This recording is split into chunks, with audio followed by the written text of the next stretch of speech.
राजा और दो गरीब आदमियों की कहानी सुनाता हूँ जिन पर जुल्म किया गया था।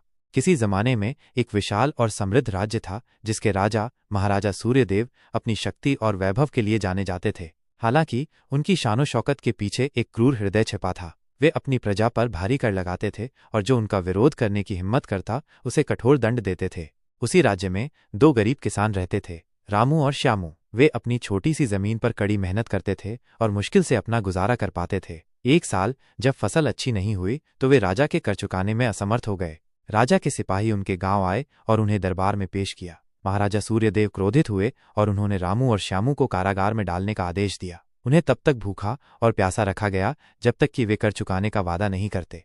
उनकी पत्नियों और बच्चों ने राजा से दया की भीख मांगी, लेकिन उनका हृदय नहीं पिघला। गांव के अन्य गरीब लोग भी उनकी मदद करने में असमर्थ थे, क्योंकि वे भी राजा के अत्याचार से त्रस्त थे।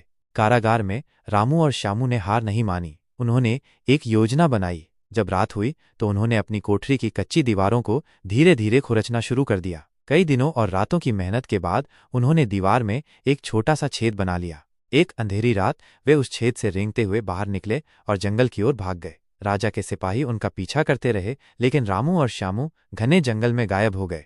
जंगल में उन्हें कई कठिनाइयों का सामना करना पड़ा, लेकिन उन्होंने एक दूसरे का साथ नहीं छोड़ा। उन्होंने कंदमूल खाकर और नदियों का पानी पीकर अपना जीवन यापन किया। धीरे धीरे उन्होंने जंगल के बारे में बहुत कुछ सीख लिया और जीवित रहने के तरीके खोज लिए। कुछ वर्षों बाद रामू और श्यामू स्वस्थ और मजबूत होकर लौटे। उन्होंने गांव के अन्य गरीब लोगों को राजा के अत्याचार के खिलाफ एकजुट किया। उन्होंने एक गुप्त सेना बनाई और राजा के सिपाहियों पर छोटे छोटे हमले करना शुरू कर दिया।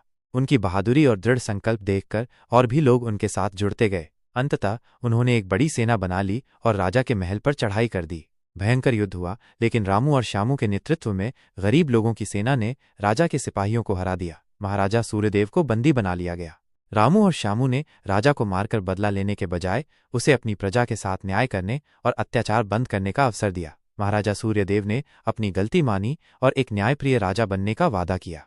इस कहानी से हमें ये सीख मिलती है कि अत्याचार का भी सामना किया जा सकता है। गरीब और कमजोर दिखने वाले लोग भी अपनी दृढ़ इच्छा शक्ति से परिवर्तन ला सकते हैं।